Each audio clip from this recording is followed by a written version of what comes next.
Before the War of 1812, there was a distinct split between war hawks, Republicans who advocated for war, and Dubs, people who sought to keep the peace between the Americans and the British.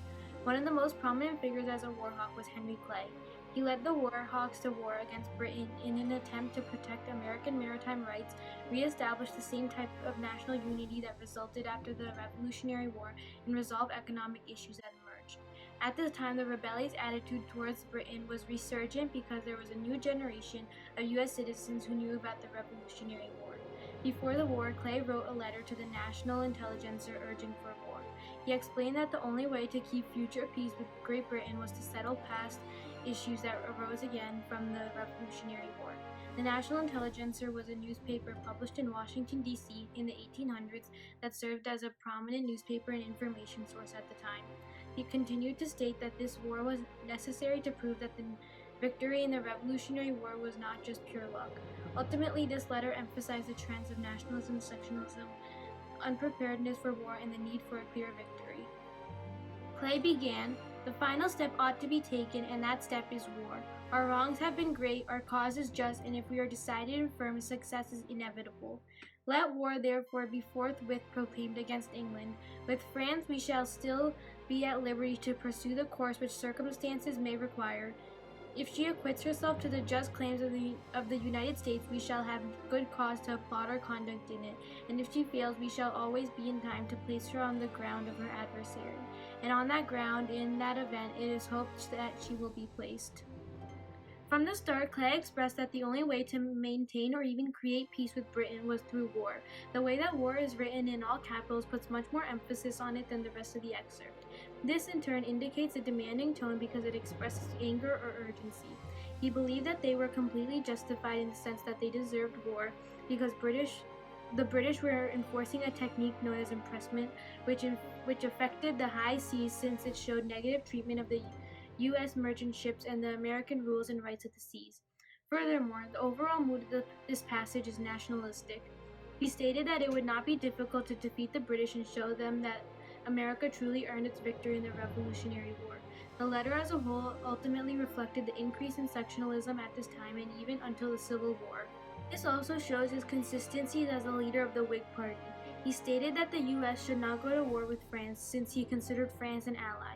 The U.S. was evidently closer to France as seen by the fact that the French lifted the trading restrictions after Macon's Bill No. 2 in 1810. The way he stated that the British should be placed on the ground of her adversary represents his anger towards the British. The Americans were not prepared as a nation because of their lack of unity. The Federalists were quickly dying out, but they were still prominent in the New England region. The Federalists were hesitant to go to war, but a lack of support from a major region like New England was detrimental to war efforts, similar to how they were ununified at the start of the Revolutionary War. The country only truly became a unified nation after the War of 1812 ended and the era of good feelings began. Unification could have been a motive for the war, since fighting against a common enemy could solve this issue. Clay continued, "But it is said that we are not prepared for war and ought therefore not to declare it. The fact is otherwise. Our preparations are adequate to every essential object. Do we apprehend danger to ourselves? From what quarter will it assail us? From England and by invasion? Where are her troops? She maintains an army in Sicily, another in India, and a strong force in Ireland, and along her own coast and in the West Indies. Can anyone believe that under such circumstances the British government could be so infatuated, or rather mad, as to send troops here for the purpose of invasion? Since that period our population has increased threefold, whilst hers has remained almost stationary.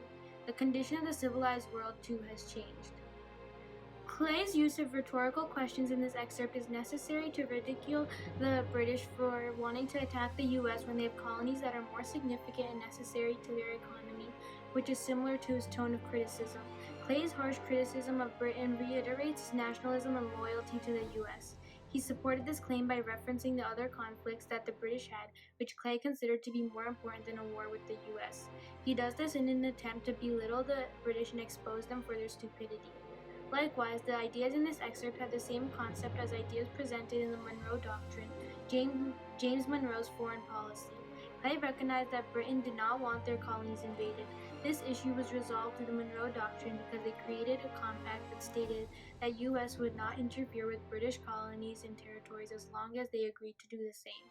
These principles were ultimately fulfilled by means of a compromise between the U.S. and the British. Despite this, he stated that, have we cause to dread an attack from her neighboring provinces? 7 or 8 millions of people have nothing to dread from 300,000. Little predatory incursions on our frontier will not be encouraged if they remain in this hemisphere, nor is any serious danger to be apprehended from their savage allies. Our frontiers may be easily protected against them. A single campaign would drive these unfortunate people into the most distant and desert wilds. In this excerpt, Clay offered a concession statement. He recognized the potential of the U.S. but admitted that Britain was a far greater country and more prepared for the war. He supported the British, which added to the people's distrust of him during the election of 1824. Clay reiterated the tone of ridicule because the Americans were greatly outnumbered. This asserts an inferiority complex. The diction of the excerpt makes it seem as if Clay is defeated by the fact that the only way to settle this long-term conflict with Britain is through war. The mood of this passage is fear because it seems as if Clay tried to instill fear in the citizens that if they did not prepare for the war, they would suffer a defeat. Despite this, Clay believed that the Native American allies were not a threat to them. The way he referred to them as savage allies demonstrates how the Americans viewed themselves as superior to the Native Americans. He even discussed the continuation of westward expansion by pushing the Indians farther west, which shows the emerging idea of manifest destiny. The single campaign that Clay referenced was the Indian Removal Act, executed by Andrew Jackson because it moved the Native Americans into the Midwest. This shows that Clay could have influenced Jackson or vice versa, showing that they were not true rivals, although they were leaders of two opposing political parties. Clay continued, but our coast and seaport towns are exposed and may be annoyed. No land forces can be brought to bear against them because Great Britain has none to spare for such a service, and without a land force, no great impression can be made. Some of our towns, it is admitted, may be exposed to danger from ships of war, but with suitable precautions will soon vanish. Through this excerpt, Clay continued to show his nationalistic ideas. The tone of this excerpt is faith in the nation and their ability to protect their own lands. This excerpt also demonstrates his point of view towards the British because he did not view them as a threat, but more as an annoyance. He repeated multiple times that the British invading the ports would just annoy the ports, but could be easily protected against. Moreover, Clay explained that the U.S. did not need land force because Britain could not afford to send troops to the U.S. The British were not strong because of their lack of a land force, which shows that victory is inevitable for the Americans. Clay stated that the great question on which the United States have to decide is whether they will relinquish the ground which they now hold or maintain it with the firmness and vigor of becoming free men. That the sense of the nation favors the latter course from the first attack by Great Britain on our neutral rights in 1805 to the present days, these facts have multiplied. Should any of our vessels be hereafter seized and condemned, however unjustly, and that all will be seized and condemned may be confidently expected, we must be silent or be heard by foreign powers in the humble language of petition only. Since they were so close to war, the Americans had two options. They could either let go of their land or protect it like they had to during the Revolutionary War. The tone of this passage is persuasive. He encouraged the national intelligentsia to protect their lands from the British. This reflected his nationalistic beliefs because he didn't want to forfeit their land.